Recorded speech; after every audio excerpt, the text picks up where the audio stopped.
एक चरवाहा अपनी बकरियों के साथ किसी जंगल में से गुजर रहा था। मौसम बहुत खराब था। वो जल्द से जल्द घर पहुंचना चाहता था, मगर शाम होते होते खूब आंधी आई और खूब मीना बरसा। अब तो चरवाहा बहुत घबराया।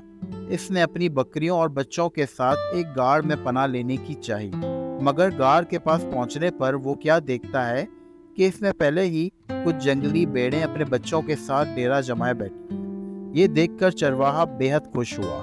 इसने अपने दिल में सोचा, ये तो बहुत अच्छा हुआ। अब इन भेड़ों और बच्चों को फसलाऊंगा, इन्हें अपने कब्जे में करूंगा और इस तरह गांव में सबसे बड़ा आदमी बन जाऊंगा। बस इस ख्वाहिश और आरजू ने चरवाहे को अंधा कर दिया। इसने अपनी बकरियों और इनके बच्चों को खिलाने के लिए दिन भर जो घास फूस जमा किया था, वो सब का सब जंगली भेड़ों और इनके बच्चों को खिलाया। इस नई लालच के सामने इससे अपनी पली हुई बकरियों और इनके बच्चों का ख्याल तक न आया। इन्हें रात भर गाड़ के बाहर रहना पड़ा और आंधी, पानी और सर्दी का मुकाबला करना पड़ा। चरवाहा सुबह होते ही गाड़ से बाहर आया तो देखता क्या है कि इसकी पली हुई बकरियों में से कितने ही बकरियां अपने नन्हे नन्हे बच्चों के साथ मरी पड़ी हैं।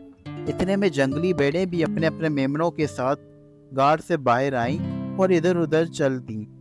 चरवाहा पुकार पुकार कर इनसे कहने लगा, कितनी बेईमान और एहसान फरामोश हो तुम लोग। मैंने अपनी बकरियों और इनके बच्चों का सारा चारा रात भर में तुम्हें खिला दिया और तुम्हारी हिफाजत का पूरा पूरा ख्याल रखा, फिर भी तुमने मुझे छोड़कर अपना अपना रास्ता ले लिया।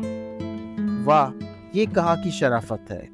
चलते चलते एक बूढ़ी भेड़ ने इसे जवाब दिया, बेईमान और एहसान फरामोश हम लोग नहीं, तुम हो, जो आज हम लोगों को देखते ही अपनी पुरानी बकरियों और इनके बच्चों का ख्याल भुला दिया। इसका मतलब बिल्कुल साफ है, कल तुम और लोगों को देखते ही हम लोगों का ख्याल भी भुला बैठोगे, फिर हम किस भरोसे पर तुम्हारा साथ दें। इस तरह वो बेवकूफ़ चरवाहा अपनी तमाम जमा पूंजी खोकर हाथ मलते मलते गांव लौटा। गांव वालों ने भी इसका हाल सुनकर इसकी खूब हंसी उड़ाई और इसे ये बात बताई कि लालच की वजह से पुराने रिश्तों और पुरानी दौलत को बुला नहीं देना चाहिए।